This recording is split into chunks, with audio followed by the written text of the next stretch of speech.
అయితే ఇవి నిజాలే. నిన్ను నువ్వు మోసం చేసుకుంటే నేను నన్ను మోసం చేసుకుంటాను సామ్. That's all. నువ్వు ఎలా వెళ్తే నేను అలానే వెళ్తాను. నువ్వు ఏమంటే నేను అదే అంటాను. ఎందుకంటే నీ కోరిక తీర్చటమే నాకు ముఖ్యం. మన పెళ్లి జరిగి మన కుటుంబంతో పాటు మీ అమ్మ ముందు నిలబడటం కన్నా సామాన్యుని పెళ్లి చేసుకుంటేనే మనం అమెరికా వెళ్ళగలము, అప్పుడే మీ అమ్మమ్మ వస్తుంది అనుకుంటున్నావుగా. అలాగే అనుకో. నీ దూరంలో నువ్వున్నప్పుడు, నీ భయాలు నీకున్నప్పుడు నిన్ను నేనెందుకు డిస్టర్బ్ చేస్తాను? చెయ్యను. ఒక్కటి మాత్రం చేస్తాను, నీకు మంచి చేస్తాను. నువ్వు సామాన్యం చేసుకుంటేనే అది జరుగుతుంది. జరుగుతుందిగా. జరిగేది నువ్వు చూస్తావుగా.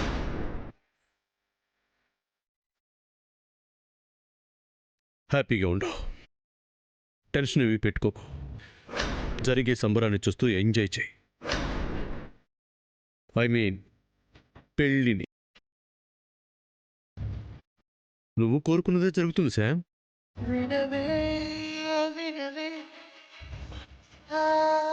నువ్వు కోరుకున్నదే జరుగుతుంది.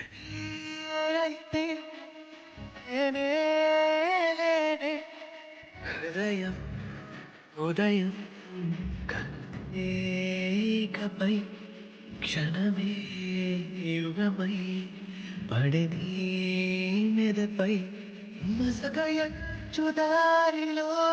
ఎంటలాగు చేరుమా ఇసుకనిట్టు ఈ ఎడారి పైన వాన చల్లుమా అణువను నీ వలపే క్షణ క్షణము నీ తలపే అణువను నీ తలపే నానా సూర్య, రే సూర్య, నాకు చాలా సంతోషంగా ఉందిరా. నువ్వు నీ మనసు మార్చేసుకున్నావు. సామాన్యుడి పెళ్లి చేసుకోవడానికి ఒప్పేసుకున్నావు. నీలో వచ్చిన ఈ మార్పును చూస్తుంటే నాకెంతో ఆనందంగా ఉందిరా. ఇదంతా దేవుడి చలవే. ఆయన నిన్ను మార్చేశాడు. ఆయన మన ముందే ఉన్నాడురా. అవునమ్మా, దేవుడు మన వైపే ఉన్నాడు. అందుకే ఈ పెళ్లిని జరగనివ్వడం లేదు. ఏంట్రా నువ్వనేది? అంటే మళ్ళీ మమ్మల్ని మోసం చేసి నాటకాలు ఆడడానికే నిర్ణయించుకున్నావా? సామాన్యుని పెళ్లి చేసుకుంటానన్నది అబద్ధమా? నేను అబద్ధాలాడటం లేదమ్మా. మిమ్మల్ని మోసం చేయాలనుకోవటం లేదు. ఆ తండ్రి కూతుళ్ళే మనల్ని మోసం చేస్తున్నారు. రే, వాళ్ళెందుకు మోసం చేస్తారా? ఆ అవసరం వాళ్ళకేముంది? ఎందుకంటే నువ్వు ముందు చెప్పు. సామాన్యుని నాకిచ్చి పెళ్లి చేయాలని నువ్వెందుకు అనుకుంటున్నావు? మంచి అమ్మాయి కాబట్టి. కోట్లున్నాయని కూడా కదా. అంటే అది చెప్పమ్మా. అబే అదేం కాదు.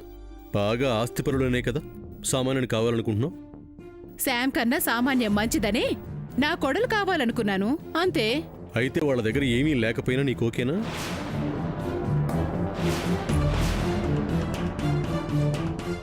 అదేంట్రా, వాళ్ళ దగ్గర ఎందుకు లేదు? బోలెడంతుంటేను ఉండేది ఒకప్పుడు, ఇప్పుడు లేదు. ఏంట్రా? అవును, ఉన్న మొత్తాన్ని షేర్స్లో పెట్టుబడి పెట్టి పోగొట్టాడు. 250 కోట్లు పోయే. ఇప్పుడు వాళ్ళ దగ్గర కోట్లు కాదు, కోటి కూడా లేదు. ఉన్న ఇల్లు పోయింది. వేసుకున్న బట్టలు తప్ప దాచుకోవడానికి ఏమీ లేదు. తిరగటానికి కార్లు కూడా లేవు. ఏరా, వేసిన వేషాలు ఆడిన నాటకాలు చాలవన్నట్టు ఇప్పుడు ఇంకోటి మొదలుపెట్టావా? అమ్మా, నీ మాటలు వినేసి నేను వాళ్ళని గెంటేస్తే నువ్వు శామ్ని చేసుకుందాం అనుకుంటున్నావా? నీ పప్పులు నా దగ్గరేం ఉడకవు. నేను చెప్పేది నిజమమ్మా. నిజమే అయితే నువ్వన్నట్టు వాళ్ళ దగ్గర డబ్బు లేనప్పుడు 5 కోట్లు పెట్టి ప్యాలెస్ ఎందుకు తీసుకుంటారు? అక్కడిచ్చింది చల్లని చెక్కమ్మా. ఇప్పుడు అక్కడ పెళ్లి చేయటం లేదు కదా. చేయట్లేదు అంటే వాళ్ళకి సెంటిమెంట్ ఉంది కాబట్టి వాళ్ళ ఊళ్ళో అంగరంగ వైభవంగా చేస్తున్నారు. సెంటిమెంట్ కాదమ్మా, డబ్బులు లేక అక్కడ చేద్దాం అనుకుంటున్నాడు. నేను నమ్మన్రా, మీ మాట అస్సలు నమ్మను. ఆయన అలా చేద్దాం ఇలా చేద్దాం అంత గొప్పగా మాట్లాడుతుంటే. మాటలదేముందమ్మా, ఎన్నైనా మాట్లాడొచ్చు. వాళ్ళ దగ్గర కోట్లు లేవు, ఇది మాత్రం నిజం. నేను ముందే చెప్తున్నాను, ఆ తర్వాత నీ ఇష్టం. పెళ్ళైతే సామాన్య వజ్రపాటి ఇంటి కోడలవుద్ది గాని నువ్వు ఆశపడుతున్నట్టు వాళ్ళకి లేని ఆస్తి మన ఆస్తిలో కలవదు. ఒక్కగానొక కూతురు ఉన్నదంతా నాకే వస్తుందని తల్లిగా నువ్వు పడుతున్న తపన నెరవేరదు. ఎందుకంటే వాళ్ళ దగ్గర ఏమీ లేదు. చేతులు కాలేక ఆకులు పట్టుకుని ప్రయోజనం ఏమీ ఉండదు. చుట్టుపక్కల అమ్మలక్కలు అడుగుతారు, ఏంటి జయంతి, దమ్ముడి కూడా లేని అమ్మాయిని కొడుకిచ్చి చేశావేంటి అని అడుగుతారు. అప్పుడేం చెబుతావు? మంచిదేనంటావా? మనసులో కోరికను చంపేసుకుంటావా? రేయ్, నేను నమ్మన్రా. నువ్వు ఈ పెళ్లి చెడగొట్టడానికి వాళ్ళ మీద అబాండాలు వేస్తున్నావు. సామాన్య వాళ్ళు కోటీశ్వరులు. సరే అమ్మా, నీకు నమ్మకం కలిగిస్తాను. అప్పుడన్నా నమ్ముతావా? రేయ్, సాక్ష్యాలు చూపిస్తేనే కాని నమ్మను. సరే, ఏం చూపించమంటావు? వాళ్ళ దగ్గర డబ్బులు లేవు అంటున్నావు కదా. డబ్బులు లేకపోతే పెళ్లిని తూతూ మంత్రంగా చేద్దామని చూస్తారు. డబ్బులుంటే చేయరు. కాబట్టి పెళ్లి గొప్పగా చేయలేకపోయినా, ఏ ఒక్క పని సవ్యంగా జరగకపోయినా సాక్ష్యం చూపిస్తే చాలు నమ్ముతాను అంటావు, అంతేనా? అంతే, నమ్ముతానురా. సరే, చూపిస్తాను. అప్పుడు ఈ పెళ్లి ఆపేస్తావా? రేయ్, నువ్వు చూపించు, అప్పుడు నేను ఆపేస్తాను. అలాగే అమ్మా, నువ్వు ఈ మాట మీదే ఉండు. నేను నీకు సాక్ష్యాలతో నిరూపిస్తాను. సరే, నిరూపించు. నిరూపిస్తానమ్మా.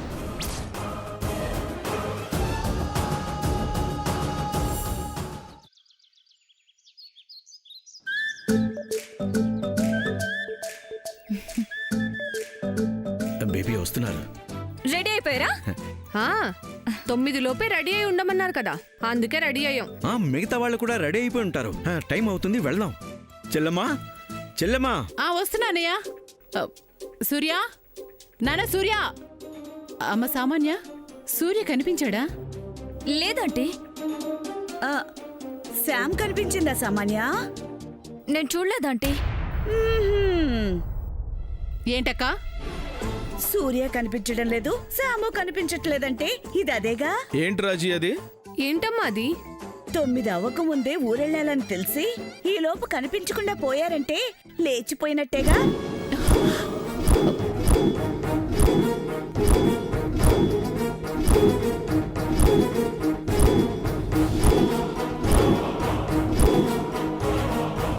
ఏం మాట్లాడుతున్నావక్క? నేనున్నదే మాట్లాడుతున్నాను చెల్లి. ఇద్దరూ గదుల్లో లేరు, ఇంట్లో లేరు. మరింకేంటి అర్థం? జెండా ఎత్తేసినట్టేగా.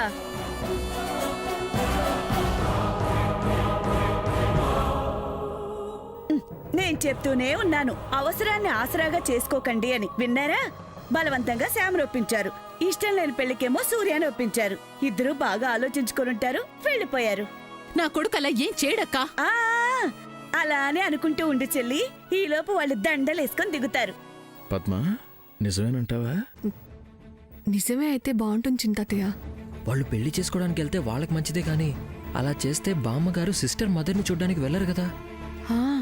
అది కరెక్టేనండి.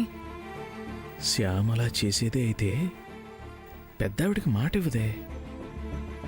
ఏమో మరి, నాకేం అర్థం కావట్లేదు చింతయ్య. ఏంటి పద్మా, మీలో మీరే గుసగుసలాడుకుంటున్నారు? వీళ్ళకి చెప్పెళ్ళుంటారేమో చెల్లి. అవునా? చూడమ్మా, ప్రమాణ పూర్తిగా చెప్తున్నాం.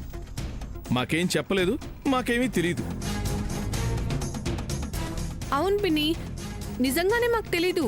ఇప్పుడు మీరు చెప్పే వరకు వాళ్ళ ఇంట్లో లేరని కూడా మాకు తెలీదు. తెలిస్తే తప్పని చెప్తాం కదా చిన్నత్తయ్య గారు. అవునమ్మా, తెలిస్తే చెప్తాం కదా. అనవసరంగా మమ్మల్ని అనుమానించకండి. ఆహా, ఇప్పుడు ఎవరిని అనుమానించినా ఏముందిలే, వెళ్ళిపోయారుగా. ఏమండి, మీరు మాట్లాడితే వెళ్ళిపోయారు అనకండి. ఆడపిల్ల తండ్రిని గుండె ఆగిపోయేలాగుంది. అయ్యో, గుండె దిట్టు చేసుకోండి అన్నయ్య గారు, ఇంకేం చేస్తాం? జయంతి ఆంటీ, అలా ఏం కాదు సామాన్య, నువ్వు భయపడకు. వెళ్ళిపోయిన తర్వాత కూడా భయపడొద్దంటావేంటి చెల్లి? వాళ్ళింకా పెళ్లి చేసుకునే వస్తారు. అమ్మా సామాన్య, నువ్వు ఏమి తక్కువ కాదని నిరూపించాలి. నీకు దమ్ము, ధైర్యం, పౌరుషం ఉందని నిరూపించాలి. కుక్క కాటికి చెప్పు దెబ్బలా వాళ్ళు పెళ్లి చేసుకుని ఇంటికి రాకముందే నువ్వు పెళ్లి చేసేసుకోవాలి. వాడికిష్టమైన అమ్మాయిని పెళ్లి చేసుకుంటే నువ్వు నిన్నిష్టపడేవాడిని పెళ్లి చేసుకోవాలి. నువ్వు దెబ్బకి దెబ్బ తీయాలి. అది చూసి వాళ్ళ బుర్రలో దిమ్మ తిరిగిపోవాలి. అలానే నువ్వు చెయ్యాలి. అరగంటలో నీ పెళ్ళైపోవాలి. యావండి, కొంచెం ఆగండి. మేము అసలే కంగారులో ఉన్నాం. మీరు అర్థం కాకుండా ఏదేదో మాట్లాడి ఇంకా మమ్మల్ని కంగారు పెట్టకండి. అయ్యో అదేంటన్నయ్య గారు, నేను చెప్పింది మీకు అర్థం కాలేదా? మళ్ళీ చెప్పమంటారా? చెప్పమనండి. ఏమండి చక్రధర్ గారు, చెప్పమనండి. నువ్వు ఆగవయ్యా. బాగా మాట్లాడుతున్నారండి. ఆవిడ మాట్లాడిన కొద్దీ ఇంకా వినాలనిపిస్తోంది. తర్వాత నువ్వు తీరిగ్గా వినదు గాని ముందు మూసుకో. సరే సార్. డాడ్ ఏం కాదు బేబీ. ఆ, ఇలానే ఉంటే ఏం కాదు. ఏమన్నా చేస్తేనే అవుతుంది. రాజు ఏంటి ప్లీజ్ మీరు మాట్లాడకుండా ఉండండి. పోనీ నువ్వన్నా పెళ్లి చేసుకుంటానని చెప్పమ్మా, మారు మాట్లాడకుండా ఇక్కడే చేసేస్తాను. అక్కా ఏంటి చెల్లి? ఆపు. వాళ్ళని ఆపగలిగావా? అది అదే. ఈ పాటికి వాళ్ళు పెళ్లి చేసేసుకునే ఉంటారు. డాడ్ నేను కనుక్కుంటాను బేబీ. అల్లుడు ఎక్కడికి వెళ్ళాడో ఏమయ్యాడో నేను తెలుసుకుంటాను బేబీ. నువ్వు టెన్షన్ పడకు, ఫోన్ చేసి వస్తాను. డాడీ నేను వస్తాను. రా. చెబితే వినరు కదా చెల్లి, ఇది అదే. పద్మ ఇది అదేనే. హా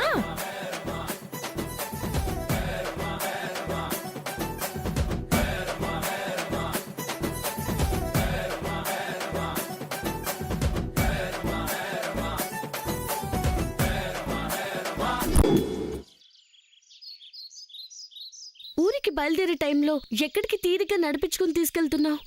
అంతా లోక కళ్యాణం కోసమే శామ్. వాట్? నీ కోరిక తీర్చడం కోసమే శామ్. రా. అలాగే సార్, మీ దగ్గరికి వస్తున్నాను సార్. 10 minutesలో ఉంటాను. లేదు సార్, ఒకసారి సస్పెండ్ అయిన తర్వాత మళ్ళీ ఎందుకు అలాంటి పనులు చేస్తాను? బుద్ధిగా సిన్సియర్గా నా డ్యూటీ నేను చేసుకుంటాను సార్. నన్ను నమ్మండి sir. Thank you sir, thank you sir. వచ్చేస్తున్నాను. మిస్టర్ ఎస్ఐ టైంకి దొరికాడు. లేట్ ఏం లేదు సార్, బయలుదేరుతున్నాను. Mister SI, SI. సూర్య ఏంటి నన్ను పిలుస్తున్నాడు? మళ్ళీ ఏం చేయడానికి? ఎందుకు వచ్చిన గోలా? రెస్పాండ్ అవ్వకుండా వెళ్ళిపోవాలి. ఏ డ్రైవర్, బండి స్టార్ట్ చేయి. కమిషనర్ గారి దగ్గరికి వెళ్ళాలి. ఎస్ఐ మిమ్మల్ని ఆగండి. నడిపించుకుని తీసుకెళ్తానన్నావుగా, కారు ఎక్కిస్తాను. రా. ఏంటి ఎస్ఐ గారు, పిలిచింది వినపడి కూడా చూసి చూడట్టు వెళ్ళిపోతున్నారు? ఏంటో చెప్పండి. అవును, మీరు సస్పెండ్ అయిపోయారు కదా, మళ్ళీ డ్యూటీలో ఎప్పుడు జాయిన్ అయిపోయారు? మరి అవ్వకుండా ఎల్లకాలం సస్పెన్షన్లోనే ఉంటావా? మీరు చేయాల్సింది మీరు చేస్తే, మేము చేయాల్సింది మేము చేసుకొని వచ్చాం. అంతేలే ఎస్ఐ, ఎవరు చేయాల్సింది వాళ్ళు చేస్తేనే ఎవరైనా ముందుకెళ్ళగలరు. సంతోషం. ఇక మీరు కదిలితే మేము కదులుతాం. అదేంటి ఎస్ఐ అలా అంటాం? నేను వచ్చిందే నీకోసం, నీతో రావడం కోసం. దేనికి? దేనికంటావేంటి ఎస్ఐ? రోజు స్టేషన్కి వచ్చి సంతకం పెట్టాలని చెప్పావుగా, తీసుకెళ్ళి పెట్టించుకోవా?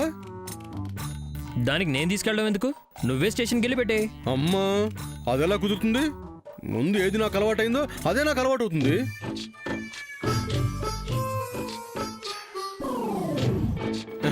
ఫస్ట్ నీ వెహికల్లోనే కదా నన్ను తీసుకెళ్ళావు, ఇప్పుడు కూడా అలాగే తీసుకెళ్ళు. అవసరం లేదు, రిజిస్టర్ బండ్లోనే ఉంది. అప్పుడు చేసినట్టే ఇప్పుడు చేసి వెళ్ళిపో. ఛాన్సే లేదు. వచ్చిన వెంటనే సంతకం చేసి వెళ్ళిపోతే నాకు కిక్కే ఉండదు. రౌండ్లు తిరిగాకే సంతకం. నాకు అలవాటైపోయింది. సూర్య, నువ్వు మళ్ళీ నాకేదో ప్రాబ్లం చేయడానికే వచ్చినట్టు కనిపిస్తున్నావు. నేను కమిషనర్ గారి దగ్గరికి వెళ్ళాలి. ప్రాబ్లం క్రియేట్ చేయకుండా సంతకం చేసి వెళ్ళిపో. చూడేసాై, నేను ప్రాబ్లం చేయడానికే రాలేదు. భారతదేశ పౌరుడిగా చట్టానికి లోబడి చెయ్యాల్సిన సంతకం చేయడానికే వచ్చాను.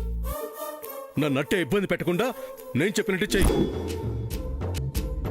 లేదో అదే కమిషనర్కి ఫోన్ చేసి నీ గురించి ఏదేదో చెప్పేస్తాను.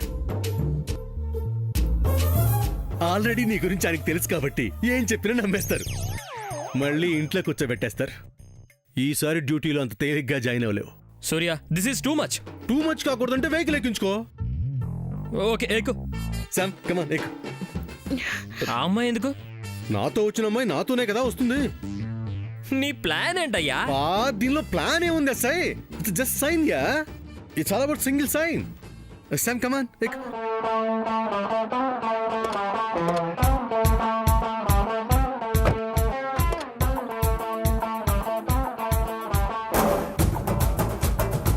డ్రైవర్ భయ్యా, 2 కిలోమీటర్లు వెనక్కి వెళ్ళి అక్కడ యూటర్న్ చేసుకుని 3 కిలోమీటర్ల ముందుకు వెళ్ళు.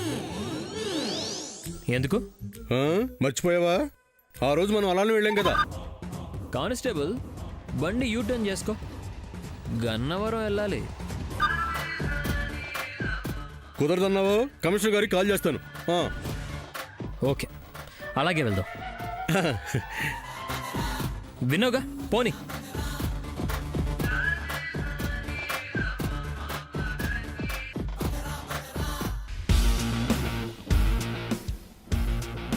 బావా ఏంటిదంతా? 9ంటికి ఊరు వెళ్ళాలని తెలిసి ఇలా చేస్తున్నావంటే ఊరు వెళ్ళకూడదనే కదా నీ ఆలోచన? అసలు ఏం చేయాలనుకుంటున్నావు? బోధపడే సమయానికి సర్వం బోధపడుతుంది శామ్. నువ్వు నిశ్చింతగా ఉండు. డుమ్ డుమ్ డిగాడిగా సర్వం ఆమ్యామ్య. ఇదేం బాలేదు బావా. పవనమే మాట్లాడుకుందాం శామ్. మనకు బోలెడంత ప్రైవసీ దొరికింది. నువ్వు మాట్లాడి చెప్తాను. నాకేం మాట్లాడాలని లేదు. నాకుంది.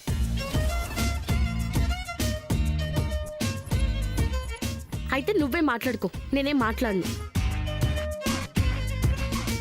నువ్వంటే నాకు ఇష్టం. బావా మాట్లాడనన్నా ఇలాంటివి మాట్లాడొద్దు. అది నా ఇష్టం. నాకు కష్టం. నీకే నష్టం. అవునులే, నీకే ఉంటుంది. నీకు లేదుగా. హ్మ్? ఏంటి ఊ? ఏంటి ఊ ఊ ఊ? మాట్లాడను అని చెప్తున్నాను. మాట్లాడను అని చెప్పి బాగా మాట్లాడావు శామ్. ఇలాంటివి చాలా చూసాంలే. హలో శామ్, నిన్నే. ఓయ్ నిన్నేనోయ్, ఒకసారి చూడు. ఒక్కసారి. ఏంటి? ఐ లవ్ యూ సూర్య. బావా.